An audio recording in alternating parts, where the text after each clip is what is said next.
small. Wow, tiny. You are currently listening to Tiny Table, where we explore TTRPGs you might not have heard of. Whether big or small, we hope to cover them all. Because we know that great things can come in tiny packages. Hello and welcome to Tiny Table, where no game is too small. From rules to rolling to review, we teach RPGs so you can play too. And today, we're trying out a new segment. We're not just teaching RPGs, we're testing them.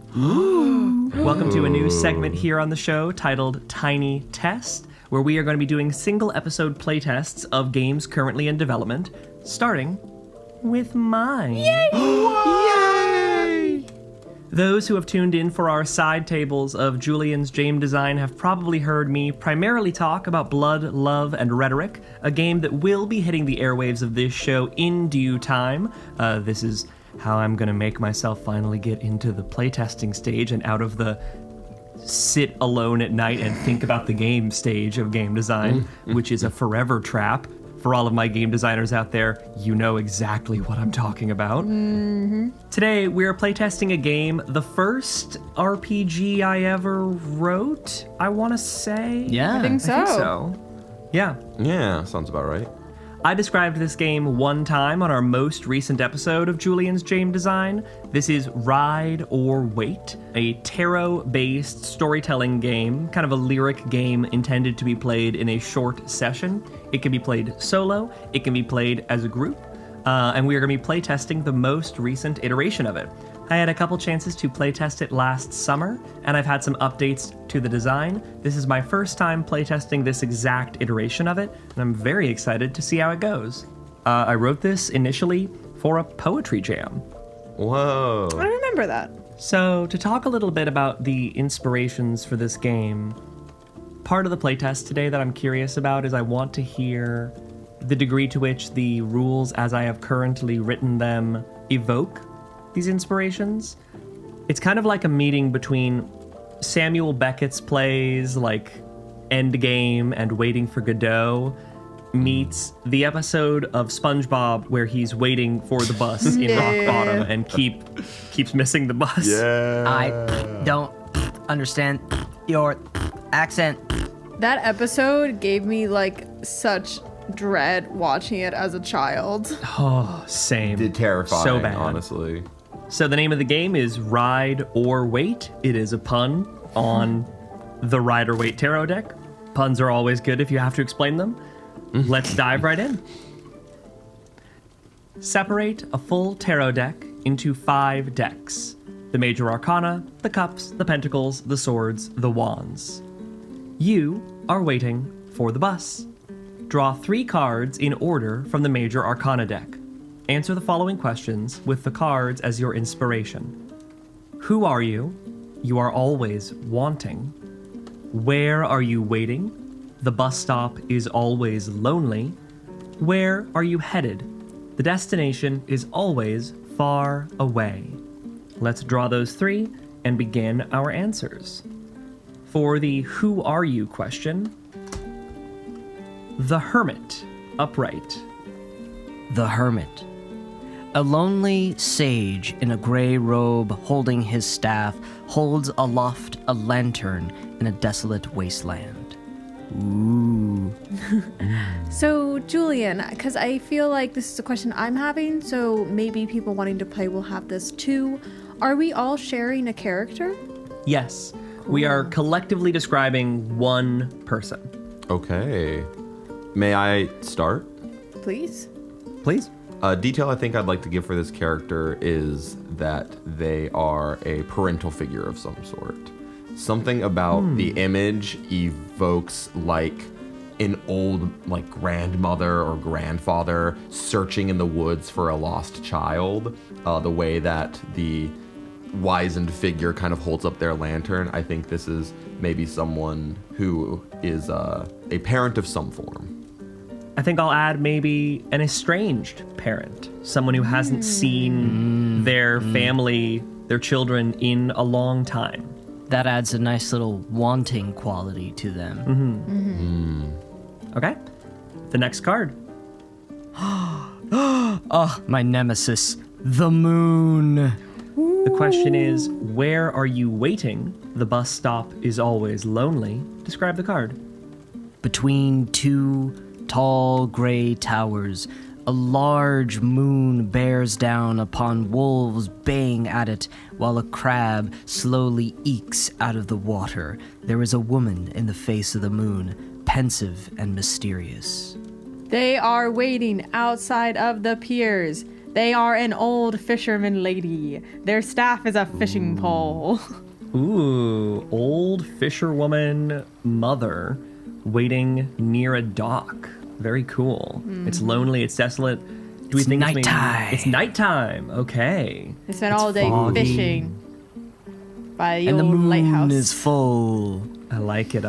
Ooh, distant lighthouse is fun. Maybe some of the only source of light. Oh, and it's super foggy. Ooh, yeah. Coastal Silent Hill vibes. I like it.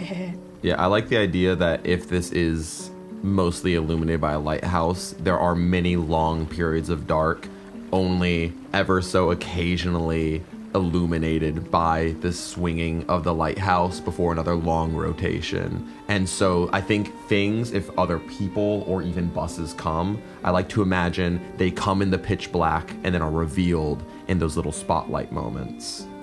That's hot. Ooh, sexy. I like it. Our final card. Justice. Where are you headed? The destination is always far away. A king, clad in red robes, holds aloft in one hand a sword, and in the other a set of scales. For he is justice. Just based on the name, the funny thought is they're headed to court to pay child services, but I think we should maybe go with something a little more serious based on the actual art. I mean, I'm not opposed to having like a legalistic framework or something judicial having to do with the destination. That feels very suited. I mean, it could be government-sanctioned housing. I was thinking more like someone has died. Younger than the grandmother herself, and she is going to the funeral, and worse, the legal affairs that follow a funeral. Ooh, could I say instead of a funeral, because funerals are usually early in the day, is it a memorial service? Because memorial services are usually where you are talking to people. I like it. So we have it. An old, estranged mother, a fisherwoman, spending her lonely life here by the docks, is headed far, far away to visit family for a memorial service. Beautiful. A bus approaches. Draw one card from the Major Arcana deck. Describe the bus with the card as your inspiration. The bus is always strange. The Devil Inverted. Our first inverse card of the day, funnily enough. All three of the Major Arcana pulls for the character and location and destination were upright, but the Devil is inverse. The devil. A devil. Horrible, horned and winged with goat-like legs, perches upon a black obelisk pedestal. Chained to it are two nude demons. Okay. And it's been inverted. Yeah, so this means the bus itself is going to drive past. It's not going to stop at the station. What do we think this big, strange devil bus looks like? So I don't know how necessarily strange we're meant to get with it, but my thought is we are at a dock. That means there is a body of water, and there's also this idea of these like chains. My thought was that this is a bus being dragged through the water or through like this body by like these giant like carnivorous fish. I love that. Okay. That's incredible. A water bus, a boat bus. Boat bus. It's like a duck bus. Yeah. I kind of like the idea that it was at one point a land bus and it is now being dragged by this fish by like a giant like chain through the mouth. Yeah. Almost as though it was a land bus and then this fish like pulled it into the water. Yes. Oh, so maybe the people inside the bus are like the waterlogged demonic corpses of all of the people who were on the bus who were then dragged into the water and drowned. So we don't want to get on this bus anyway. I like to imagine we see that and like it's just another day, another dollar, because in time another bus is going to approach, and I like to imagine it's a very normal rundown city bus after that.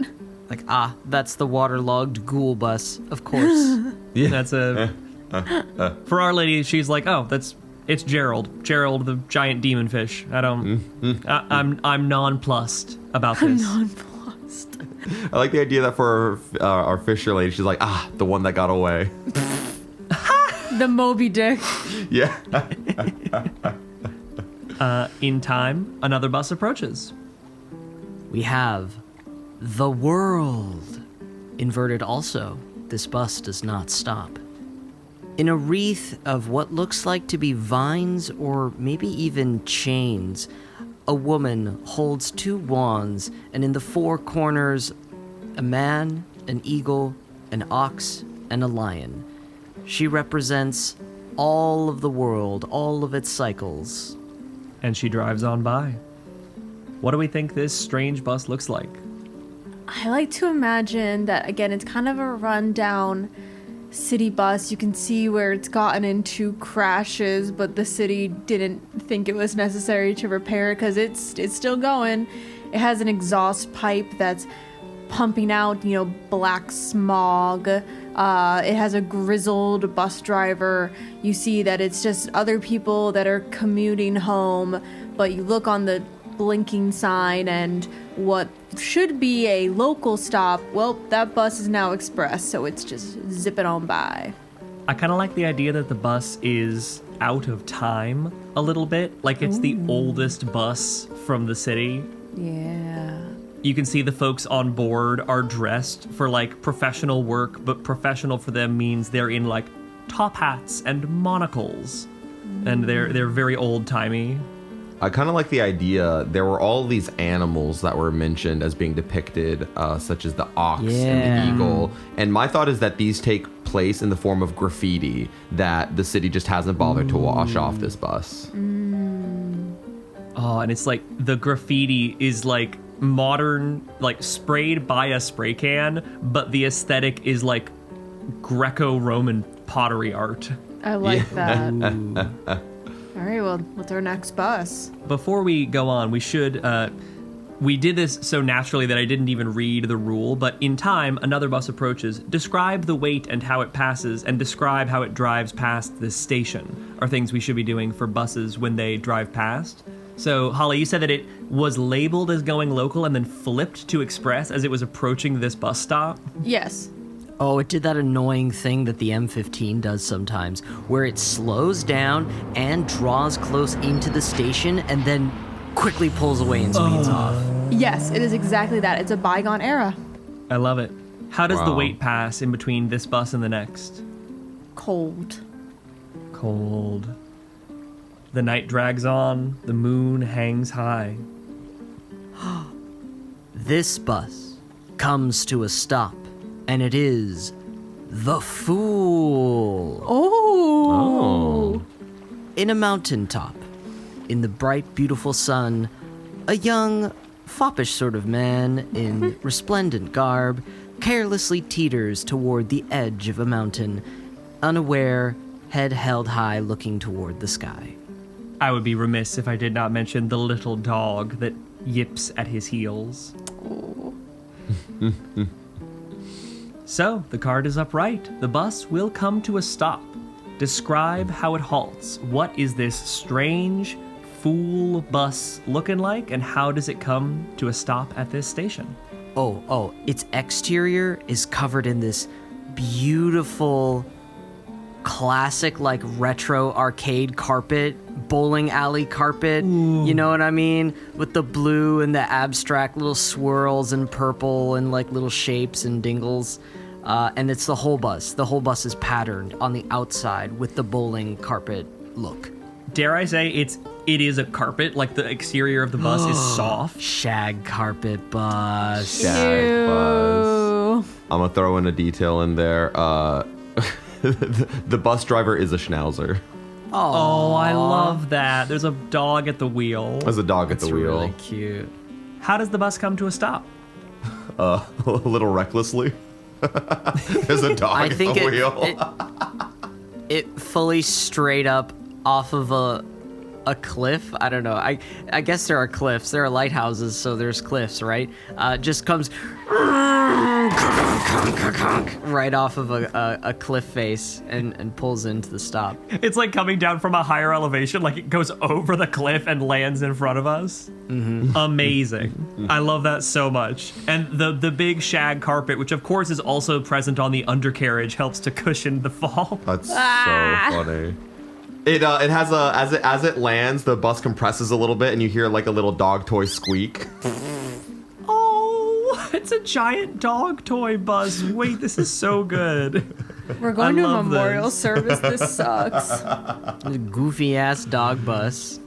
Goofy ass dog bus. Alrighty. So funny. Skits us on to the next phase of the game.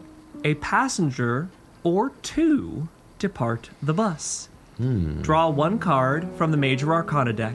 If the card is upright, a single passenger exits. If the card is inverse, a pair. The card is upright. Only one person exits the bus, and that person is the Hierophant. Ooh. A priest, adorned in ceremonial garb, holds aloft a religious staff between two large, imposing stone pillars. Beneath him, two monks listen to his prayers. So, we will not yet use solely this card to describe the passenger.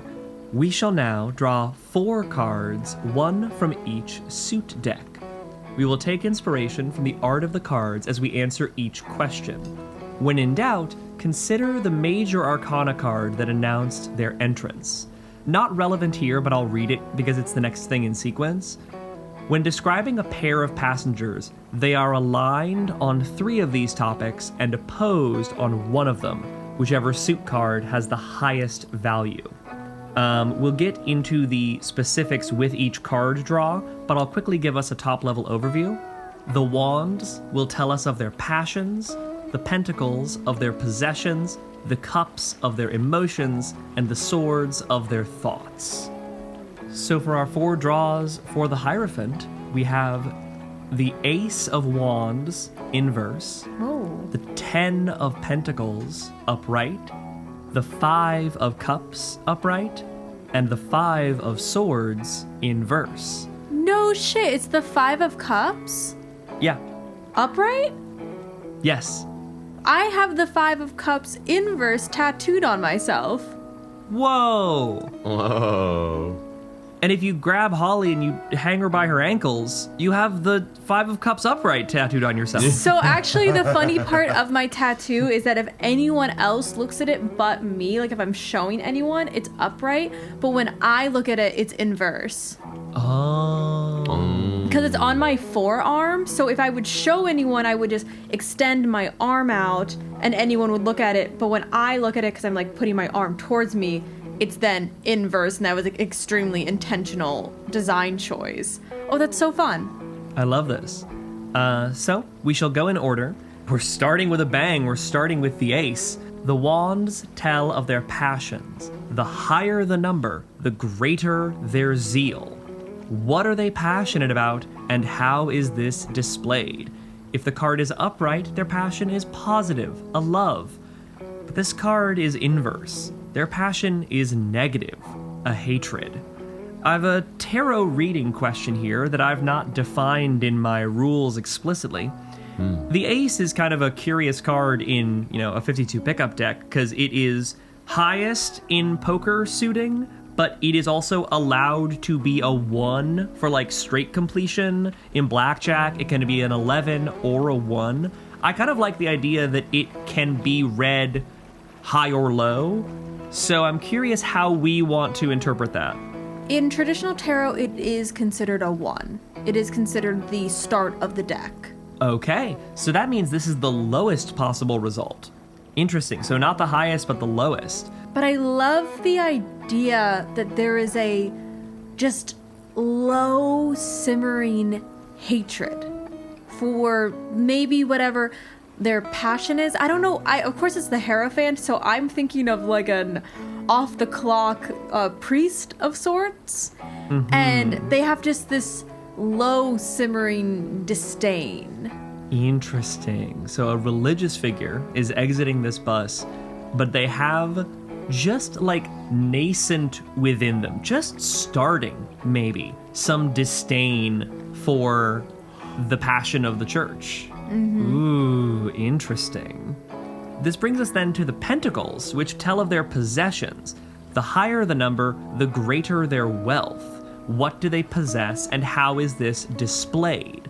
This card is upright, so they possess something beautiful, and it's the 10 of Pentacles. So they possess something quite valuable, quite wealthy. They are obviously of status.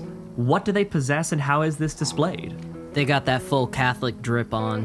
Ooh. With the big hat and all the bells and whistles. You know the stuff. I mean, I think that's just it, yeah. If they're traveling in their vestments, that kind of tells its own part of the story. They're like in full regalia while they're like on the bus. Interesting. Okay, so it clearly something of a high-ranked church member then to be adorned in such regal vestments. Let's deepen a little further. The cups tell of their emotions. The higher the number, the deeper their feeling. What are they feeling, and how is this displayed? If the card is upright, the emotion is positive, love, whimsy, content. If the card is inverse, it is negative, anger, sadness, and fear.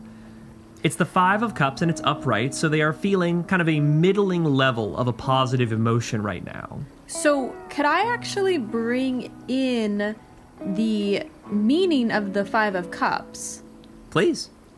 So, the 5 of Cups upright is a woman that is like overlooking like the ocean and the cliffs.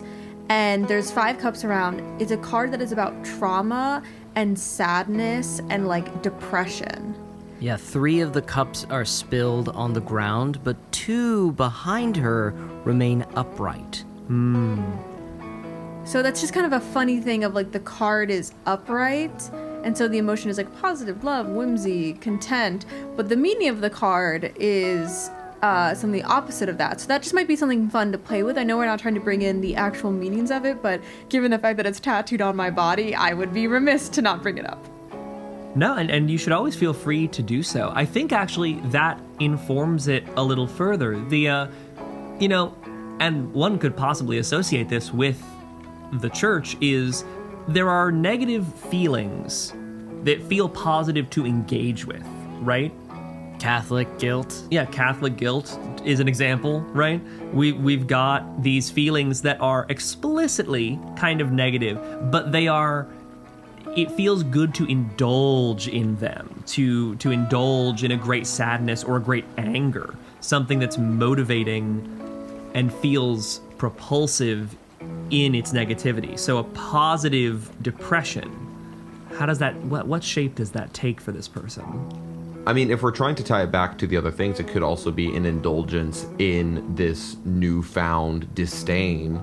It could be like a consumption by this sort of negative aspect within their work that they're finding, this thing that they are passionately against, and maybe that passion is growing in such a way that it is sort of turned around to be an inspiration in a twisted sort. The cups are overturned. An overturning of character. Oh, drinking on the bus is to kind of show Skylar's indulgence. Yeah. I like to almost imagine that, like, over the course of years, maybe, what was at a time a great, motivating, loving passion for their church, they were at the King of Wands upright, and year by year, little indignity by indignity or disagreement with the council or anything big or small, it's ticked that passion down lower and lower And when we're on Ace of Wands inverted, it means they've just passed the Rubicon from going from my passion is for the church positive to my passion is for this church negative. And they're starting to indulge as they feel this kind of release almost of this new lease on how they're going to approach their relationship to the church. Oh my god, I'm freaking out. They're leaving the fool bus. They're no longer naive to the things that brought them into the church to begin with. They're finding like clarity in their relationship to the church and why they really want to be there and what motivated their presence there. Well, let's see if these thoughts are constructive or destructive with the swords. The swords are destructive. The card is inverse. The swords tell of their thoughts. The higher the number, the deeper their contemplations of what do they ponder and how is this displayed. I just want to say, numerologically, we're in some fun territory here. The thoughts and the emotions are at equal strength and they're inverse from each other. And 5 plus 5 adds up to 10. The sum of their possessions is 10. And then 10. the wands is like inverted in an ace. And 10 minus 1 is 9. And 1 together. Oh, no! Wow. So they Okay, are so they're having destructive thoughts. But it's only a 5, right? Out of a possible of 13. Because of the page, the knight, the action. This makes sense then to me because it's a matching level to their emotions, and that really ties them together for me. Because we've mentioned, right, this disdain is nascent. It's only just starting. It's new lease on life. It isn't like I just quit the church. It's I just hit the first point that is probably on a journey to me quitting the church or doing something really bold. I mean, 5 is destructive, but it's not a super high level. Maybe their thoughts are just simply of change, destroying the old ways in some minor form and trying to bring about something new. So I would counter, though, that that's constructive. But you have to tear down what once was. But I think destructive thoughts are maybe not self-serving. I think the idea of, oh, let's break down and start something new is a constructive thing. I think the idea that it's destructive paired with everything else, I don't think he's in a good way. I think it's a great time to look at the card art here, because the art of the 5 of Swords depicts a man gathering swords off the ground and looking almost ruefully over his shoulder as his companions are kind of wandering off into the distance, both of them looking kind of sullen, and he looks kind of like bemused as he is picking up what might be implied to be their swords and gathering them all for himself. Maybe he just finished fighting them. Maybe he got into an argument recently with a fellow priest. Maybe that's the reason he brought the flask on the bus, right? He's coming out from a falling out with fellow members of his clergy at this event he's returning from. An event that he was in charge of, right? He was wearing all the big vestments. He's the big honcho of his sect of the church, but had a major falling out with members of his diocese, for example. And in so doing, there's some consolidation here. It's destructive. Maybe he's like, I'm cutting these guys out. Like, maybe I'm going to send them to a different church. Yeah, my thought is, if the emotions are somewhat positive and you're even describing that he's looking somewhat whimsically at these additional swords, maybe it's a thing that the destruction comes from cutting members or otherwise pushing away people who would otherwise be his constituents or even friends in pursuit of something that only provides a temporary joy, like, ooh, I won that argument, and the kind of good feeling that came from there, even though it has completely driven others away. Or, ooh, I have more things in my position, but it came at, like, cutting fundamental people to the organization. I think we're starting to get a pretty good sense of who this person is. This Hierophant exiting the bus is exiting kind of tipsy. They are nursing and feeding this burgeoning disdain for the larger church within which they have clearly grown quite prominent. They're clearly garbed in mighty raiments and expensive vestments. They're coming from some church event, some church gathering where other members of import were present.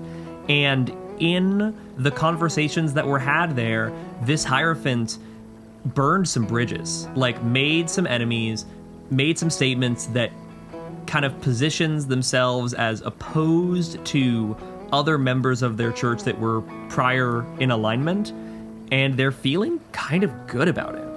What a character. I know, right?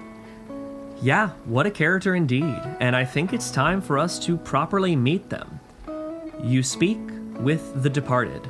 Draw one card from the Major Arcana deck. How does it prompt conversation? That's the Tower inverted, so we'll keep that in mind. Oh, that's delicious.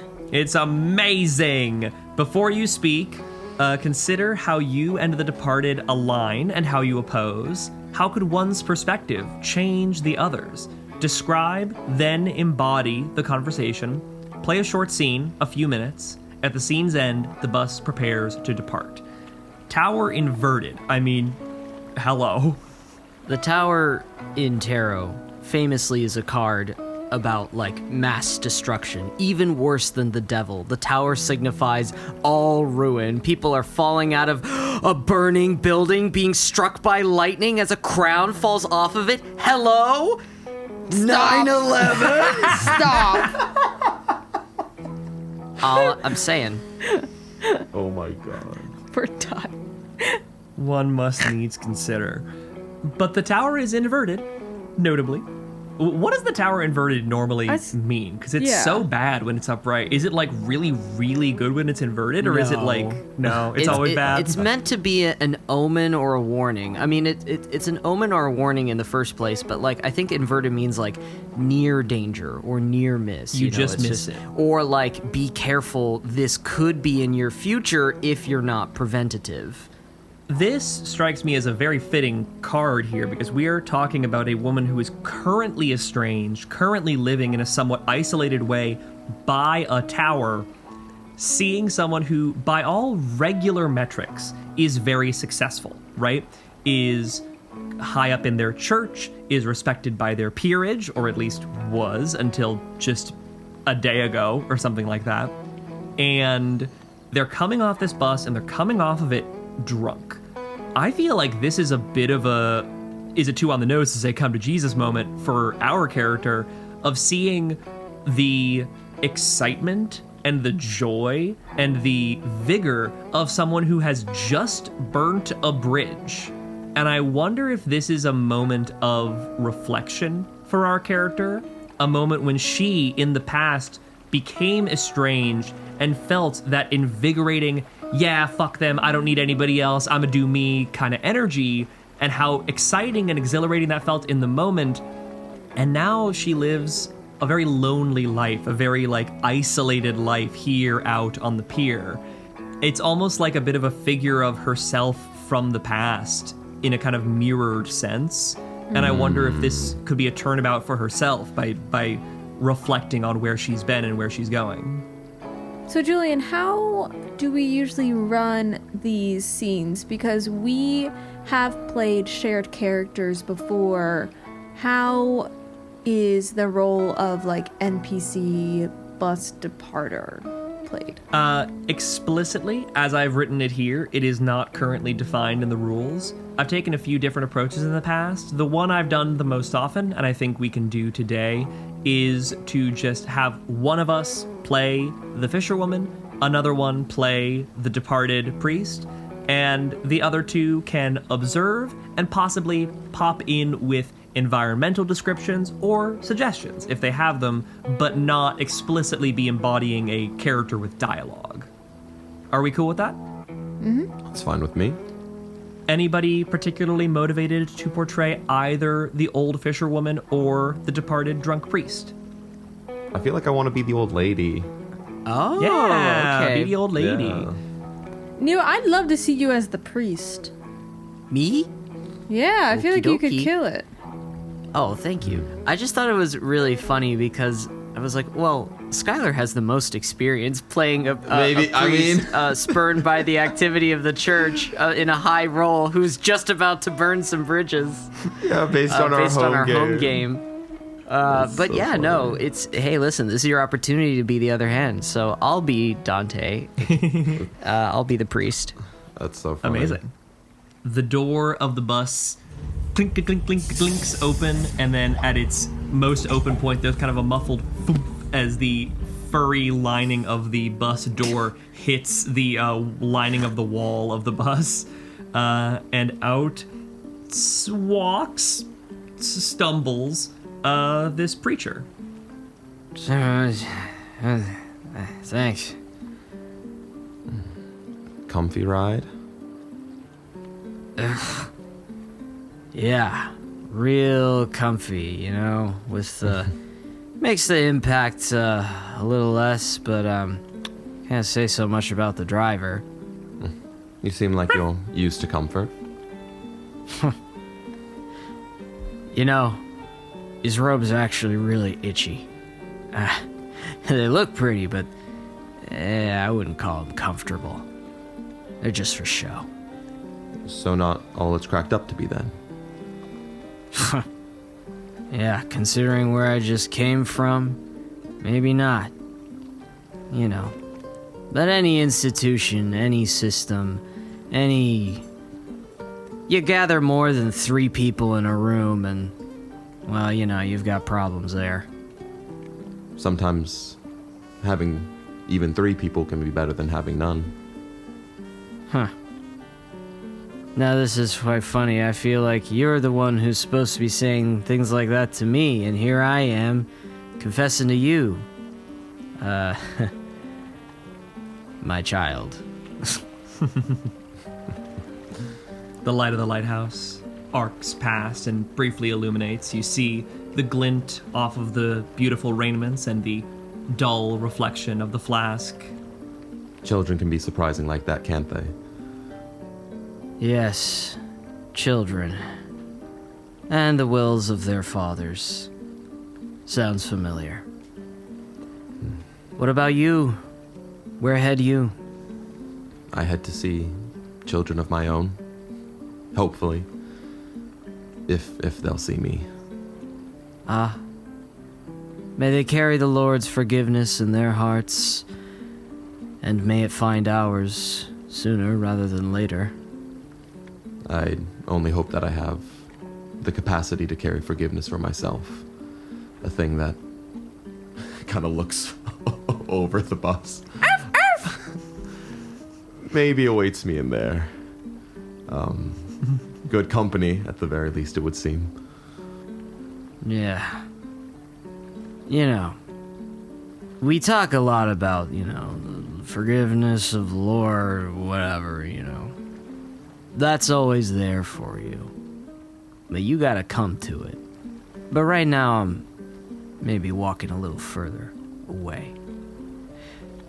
Maybe in due time, I'll come back. And maybe enough time has passed for you and your own that they're ready to come back. I don't know. Think about it like that.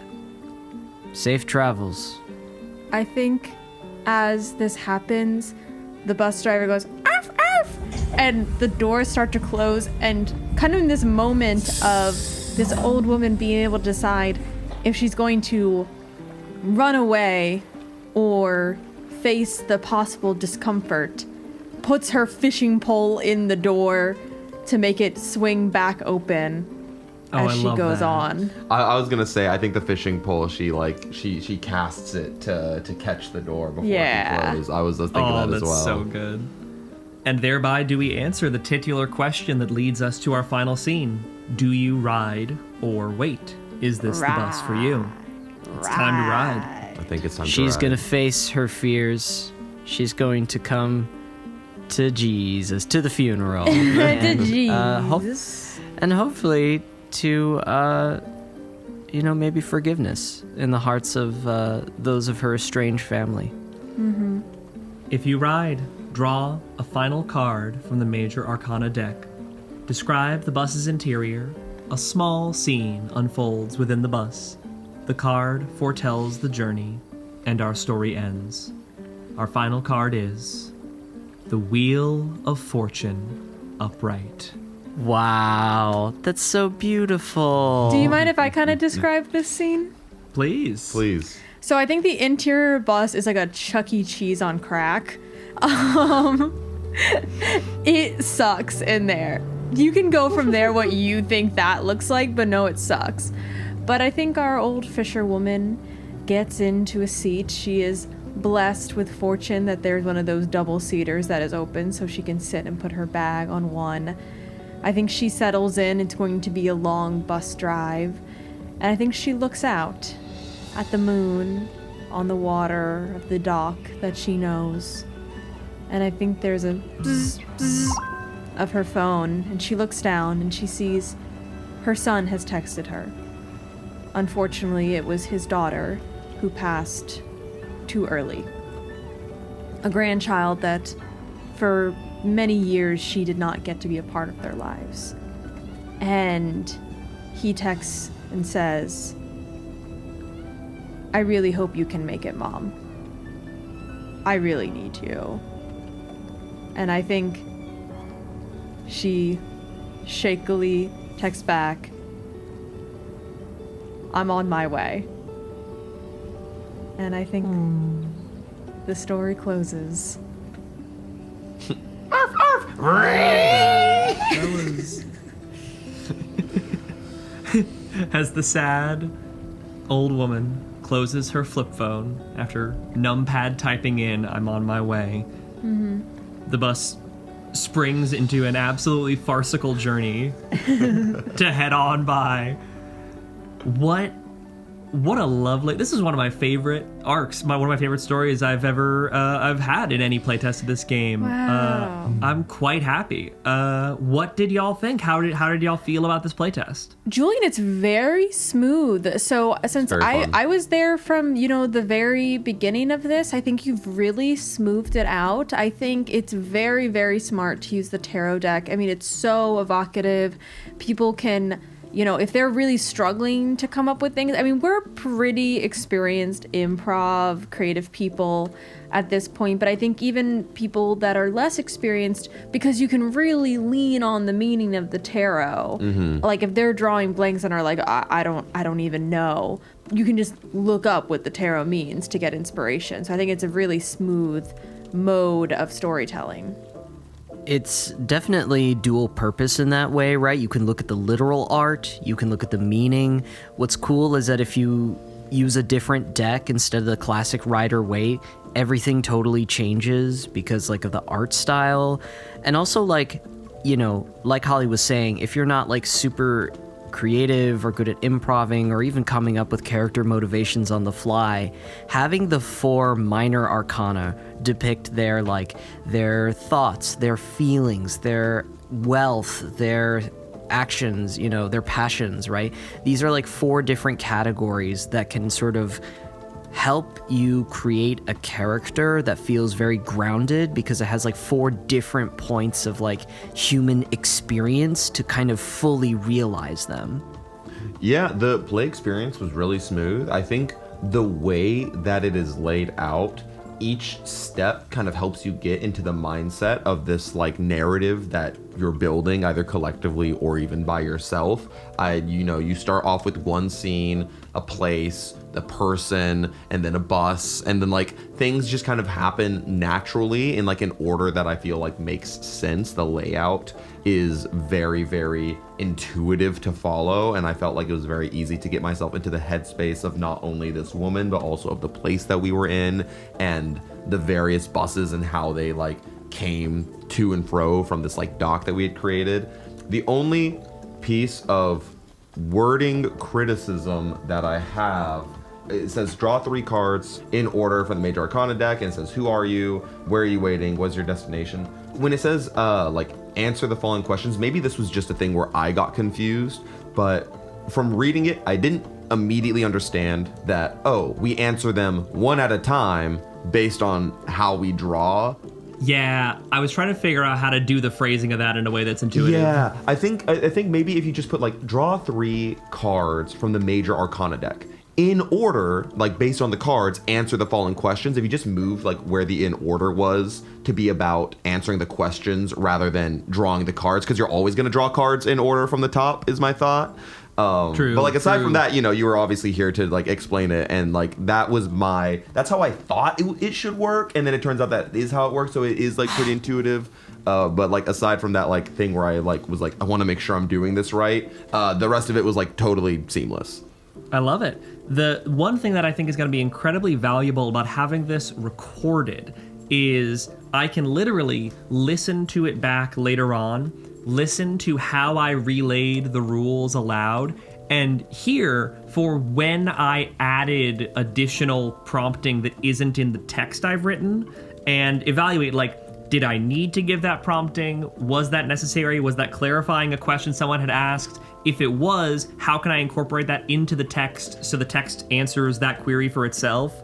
I think one of the changes to verbiage that I am happiest with this playtest in particular, that I wrote for this playtest, was for that final conversation scene, the scene before you decide if you ride or wait. I added a couple consideration lines. Originally, it was just, you speak with the departed, play a short scene, 10 minutes or less, speak freely, briefly. At scene's end, the bus prepares to depart.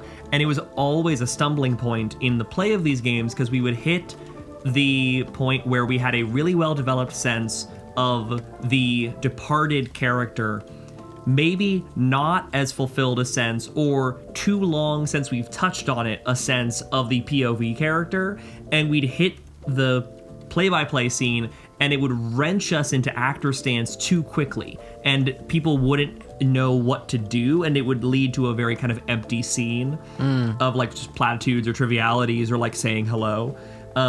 So I added the lines, before you speak, consider how you and the departed align and how you oppose. How could one's perspective change the other? And the sentence I'm happiest with is, describe, then embody the conversation. Like, do it in writer's stance, and then do it again in actor's stance. I also think the exercise of fleshing out the waiter and then the subsequent fleshing out of the departer means that you're kind of already thinking in your head, how are these two juxtaposed? How are these two alike? What could they learn from each other?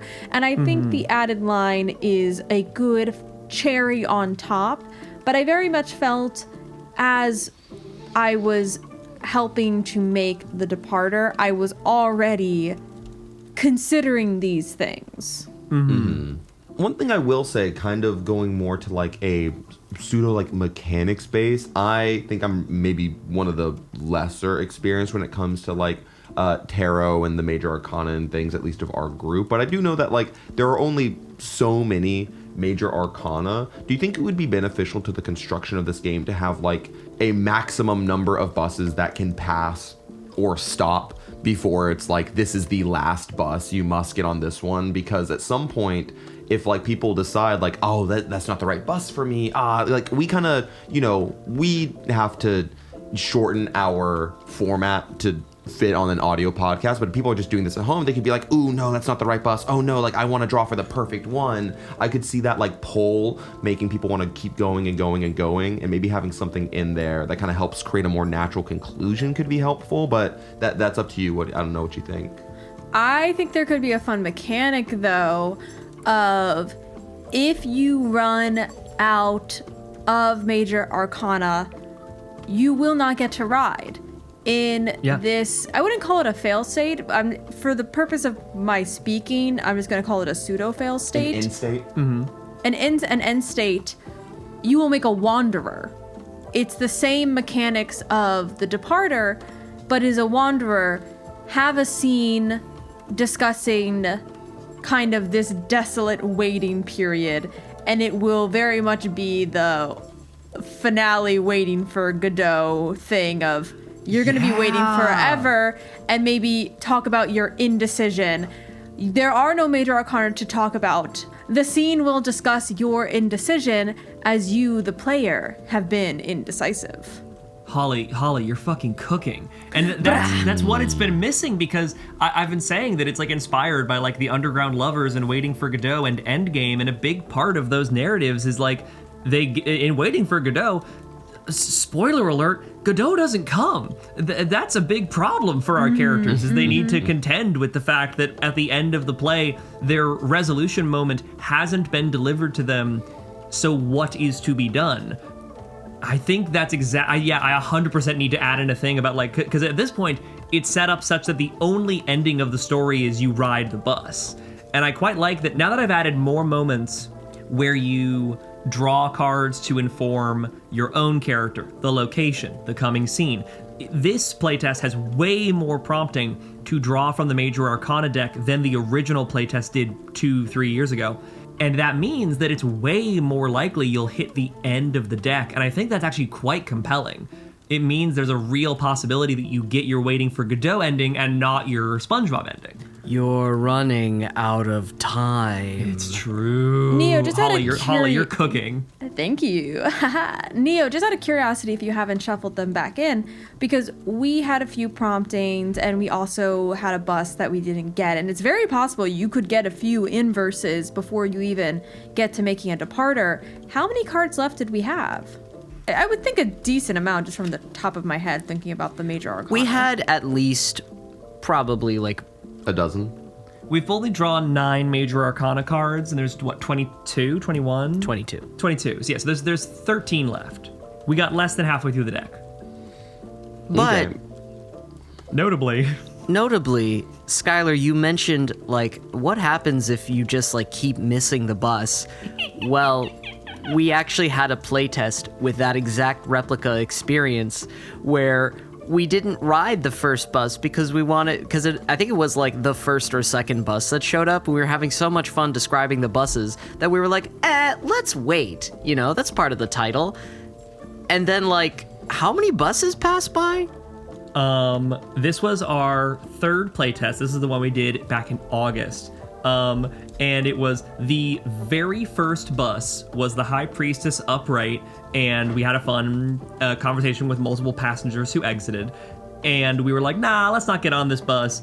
And then the second, third, fourth, all the way through 9th bus were all inverted. And we described 8 buses in a row that drove right past. It was exhilarating. It was hilarious. So, it just yeah, kept I getting think- crazier and crazier. And then the bus that stopped was Death on the Pale Horse. And it was like, oh, we're fucked. I mean, I think it's perfect to then just have this end state ending of waiting, and you, the narrator player, maker of your own torment, have to contend with your own indecision. I love that. I also love that now with more draws, there is 100% a possibility. It's a slim possibility. It won't happen almost ever, but there is a non-zero chance of a ride or wait game where you set up a character, you give them an interior life, and then 19 buses drive past. Yeah. Looks like they're gonna wait. One night I pulled 4 tarot and 5 to 6 runes, and every one of them was inverse. That's And I had to crazy. just Flip that stare at coin. the wall. That's messed up. One final thing, do we think it would be, if you end up getting to the end state where you have waited past everything, do you think it would be beneficial in some way to draw 4 from the suits for your own character? Like, what is it that they held with them at this bus stop for the pentacles that they never let go of as they now carry back? Like, what is their mindset now? Like, what is their passion? Like, do we think doing a 4-card draw like we do for the passengers on the bus for your character when you've decided that you're gonna wait eternally, is that anything in regards to finishing out the game, or do you think that elongates it too much? Holly had described using that as a possibility for a wanderer, someone who walks to the bus station and meets you. I could see the possibility of doing a doubled set of 4-card draws to see how you align, or just doing the one because you already have your setup. But That's fair. I think either way, I would want to kind of do an A/B test on that and see which one makes more sense. But I've got a lot to chew on from this playtest, and I am so thrilled that this went so exactly how I wanted. We had a robust and exciting, contained little story. I got actionable next steps for the playtest, and I got feedback on the changes I've previously made. I'm so happy we're doing these now.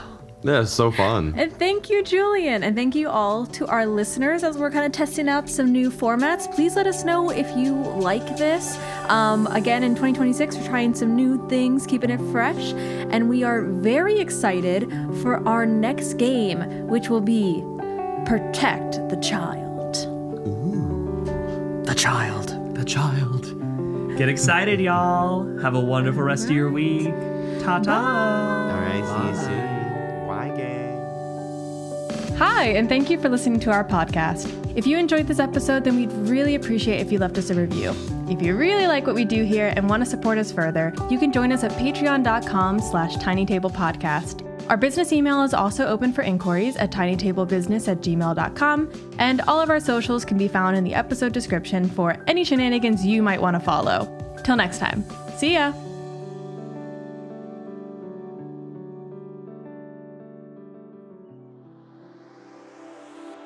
Hi, and welcome to the Shout-Out Corner. All right. We are going to be doing some tarot pulls today. I know, super on brand. So let's get started. All right, Anna, we have the Moon. Ooh, very fun. One of our major arcana cards. I'm pretty sure that made a mention in this episode. Pretty fun. I'm going to let you guys look up all the details yourself, because otherwise we will be here for a while. All right, Callie. Oh my god, another major arcana. We have the Emperor. For Drake, we have the Seven of Cups reversed. For E.G., we have the Eight of Swords. For Emerson, we have the Three of Swords reversed. We're getting a lot of swords. All right, for Jade, we have the Six of Pentacles reversed. Joe, we have the Queen of Pentacles reversed. All right, we are on a roll here. Jordan, we have the Hierophant reversed. Oh, geez, Louise. Clyde, we have the Five of Wands reversed. Logan, we have the Eight of Cups not reversed. Thanks for breaking the streak. And we're right back at it. Matt with Judgment reversed. Nancy, we have the Ten of Wands not reversed. Pleasure Goblin, we have the Ten of Cups. Sparky, King of Cups reversed. Stefan, we have the Queen of Wands reversed. Tammy, we have the Five of Pentacles. The first four notes of Megalovania, we have the Death card reversed. Ooh, and rounding us out, Thy Dungeon Gal, we have the Ten of Pentacles. All right, I hope you guys all have fun researching that, and I hope you guys enjoyed. Until next time.